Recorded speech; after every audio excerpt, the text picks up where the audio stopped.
ମାର୍ଗଶିର ମାସ ଗୁରୁବାର ପ୍ରତ୍ୟେକ ଓଡ଼ିଆଣୀଙ୍କ ପାଇଁ ଏକ ମହତ୍ୱପୂର୍ଣ୍ଣ ବାର। ବର୍ଷ ସାରା ଅପେକ୍ଷା କରିଥାନ୍ତି ଏହି ମାର୍ଗଶିର ମାସ ଗୁରୁବାରକୁ। ଘରର ଘରଣୀମାନେ ଅତି ଆନନ୍ଦ ସହକାରେ ଉତ୍ସାହର ସହ ଏହି ଦିନକୁ ମା'ଙ୍କ ଆରାଧନାରେ ସମର୍ପଣ କରିଦିଅନ୍ତି। ଘରର ଦ୍ୱାରରେ ଝୋଟି ପକାନ୍ତି, ମାଣ ଧାନ ବସାନ୍ତି, ମା'ଙ୍କ ପୂଜା କରନ୍ତି।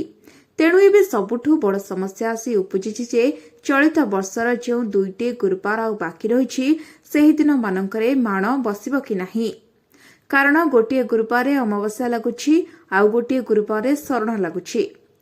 ତେବେ ଆମେ ଏଠାରେ ସୂଚନା ଦେବୁ ଯେ ଜଗନ୍ନାଥ ସଂସ୍କୃତିରେ ମା ଲକ୍ଷ୍ମୀଙ୍କର ଆରାଧନାର ବାର ହେଉଛି ଗୁରୁବାର।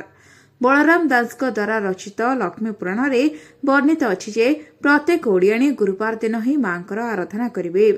ତେବେ ଚଳିତ ବର୍ଷ ତୃତୀୟ ଗୁରୁବାର ଦିନ ଅମାବାସ୍ୟା ପଡୁଛି।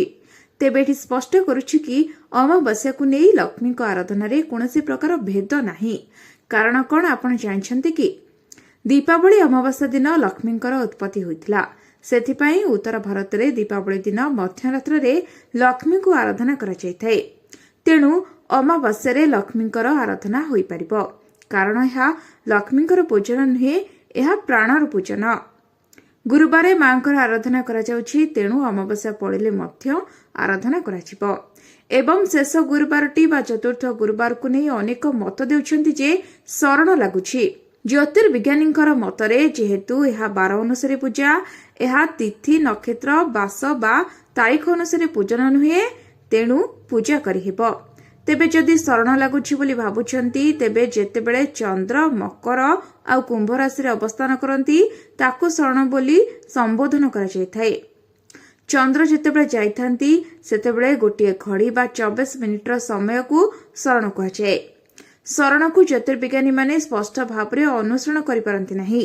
ଶରଣ ସମୟରେ ତୃଣ କାଷ୍ଠ ହରଣ ନିଷେଧ ବୋଲି କୁହାଯାଇଥାଏ। କିନ୍ତୁ ଏହା ସହିତ ମାତା ଲକ୍ଷ୍ମୀଙ୍କ ଆରାଧନାରେ କୌଣସି ବାଧା ବିଘ୍ନ ନାହିଁ। ଶରଣ ସମୟରେ ମଧ୍ୟ ମା ଲକ୍ଷ୍ମୀଙ୍କ ଆରାଧନା ହୋଇପାରିବ। କାହିଁକି ନା ଏହା ପ୍ରାଣର ଆରାଧନା, ଏହା ଧାନର ଆରାଧନା, ସର୍ବୋପରି ଏହା ପ୍ରକୃତିର ଆରାଧନା। ସବୁଠୁ ବଡ଼ କଥା ଯେ ଏହି ପୂଜା ସମୟରେ ମାତା ଲକ୍ଷ୍ମୀଙ୍କର କୌଣସି ବିଗ୍ରହ ସ୍ଥାପନ କରାଯାଏନି, ବରଂ ଧାନ ମେଣ୍ଟକୁ ନେଇ ପୂଜା କରାଯାଏ। ତେଣୁ ଏହି ପୂଜାକୁ ଆପଣ କରିପାରିବେ। ଆପଣଙ୍କ ମନରେ କୌଣସି ବି ଦ୍ୱନ୍ଦ୍ୱ ରଖନ୍ତୁ ନାହିଁ। ମା'ଙ୍କର ଆରାଧନାରେ କୌଣସି ବି ଚାପରେ ରୁହନ୍ତୁ ନାହିଁ। ମନ ଖୁସିରେ ଆପଣ ମା'ଙ୍କର ଆରାଧନା କରନ୍ତୁ। ମା'ଙ୍କୁ ନିଜର ମନର କଥା ଜଣାନ୍ତୁ।